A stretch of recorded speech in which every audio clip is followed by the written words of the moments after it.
News 18 India. कई घंटों की सियासी रस्साकसी के बाद अब कांग्रेस और समाजवादी पार्टी में सीट शेयरिंग को लेकर डील डन हो चुकी है।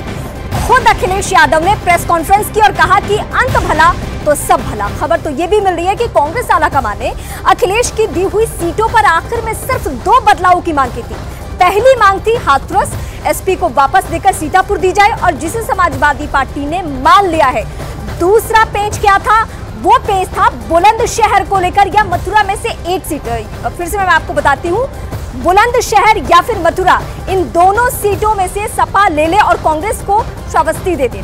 इस पर भी समाजवादी पार्टी ने अपनी सहमति दर्ज कराई है। और इतना ही नहीं, वाराणसी सीट से समाजवादी पार्टी अपना उम्मीदवार वापस लेगी। ये सीट कांग्रेस के ही खाते में रहेगी। इस डील के बाद समाजवादी पार्टी और कांग्रेस की स्ट्रैटेजी अब तैयार हो चुकी है। लेकिन जो नारा बहुत पहले लग चुका है कि यूपी को ये साथ पसंद है, क्या इस बार भी ये साथ पसंद है या 2017 का ही परिणाम होगा? पहले एक बयान सुनिए आप।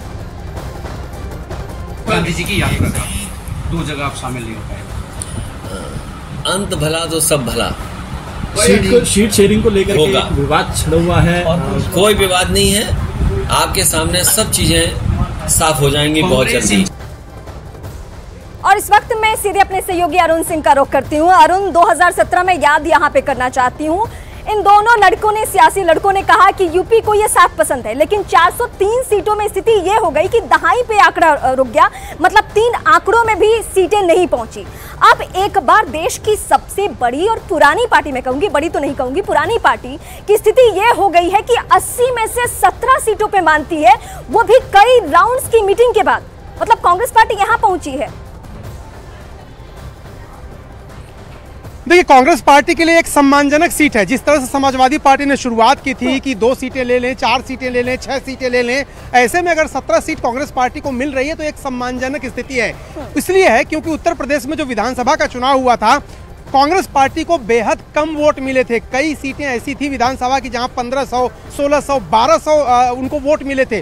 तो ऐसे में अगर कांग्रेस पार्टी को समाजवादी पार्टी ने 17 सीटें दी हैं, 1-2 सीटें आगे पीछे हो सकती हैं। अभी पहले तो मैं आपको ये बताऊं कि 1:30 बजे हम लोगों ने खबर चलाई थी, न्यूज़ 18 इंडिया ने खबर ब्रेक की थी कि ये समझौता हो गया है। 2:30 बजे अखिलेश यादव ने इस पर मुहर लगा दी और 5 बजे संयुक्त प्रेस कॉन्फ्रेंस लखनऊ में हो रही है समाजवादी पार्टी और कांग्रेस की, जिसमें सीटों का ऐलान कर दिया जाएगा। अगर आपके पास हो, मैंने वैसे जो सीटें निर्धारित कर ली गई हैं कमोवेश, मैं अगर आपको बता दूं तो रायबरेली, अमेठी, कानपुर, फतेहपुर सीकरी, बांसगांव, सहारनपुर, प्रयागराज, महाराजगंज, वाराणसी, अमरोहा, झांसी, बुलंदशहर, गाजियाबाद, मथुरा, सीतापुर, ये जो सीटें हैं वो कांग्रेस के खाते में जा रही हैं। अरुण, ये सीटें दर्शकों की सहूलियत के लिए आपकी खबर को हम ब्रेक भी करें अपने दर्शकों के सामने कि कहां पेच था और कैसे कैसे इस पेच को सुलझाया गया।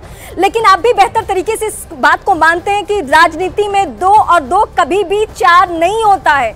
कांग्रेस पार्टी की स्थिति पर दरअसल मैं इसलिए फोकस करी थी, बिहार में नीतीश कुमार ने, जो गठबंधन के, इंडी गठबंधन के सूत्रधार थे, पाला बदलिए।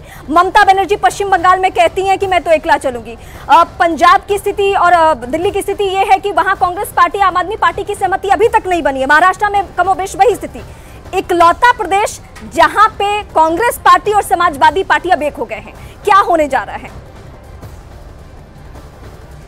देखिए, इसीलिए मैं कह रहा था कि बिहार में जिस तरह से बीजेपी ने सेंधमारी की, उसके बाद और जरूरी हो गया था कि कम से कम उत्तर प्रदेश में जो सबसे ज्यादा लोकसभा सीटों वाला प्रदेश है, वहां पर समाजवादी पार्टी और कांग्रेस का गठबंधन हो जाए। ये इंडिया गठबंधन के लिए भी बहुत जरूरी था, उसके मोराल के लिए भी जरूरी था। जैसा कि आपने कहा, पंजाब में मुश्किल आ रही है, वहां पर साथ गठबंधन नहीं हो रहा है। दिल्ली में भी गठबंधन लगभग खटाई में पड़ता दिख रहा है। इसके अलावा महाराष्ट्र में अभी सीटों पर बात नहीं हो पाई है। तो इसलिए जरूरी था कि उत्तर प्रदेश में, देखिए, सबसे जो बड़ी बात थी दोनों पार्टियों के लिए, मुस्लिम वोटर थे।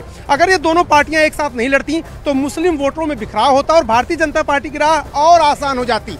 इसलिए दोनों ने तय किया, मजबूरी और मजबूती दोनों पार्टियों की मुस्लिम वोटर है। मेरे साथ 2 गेस्ट जुड़ चुके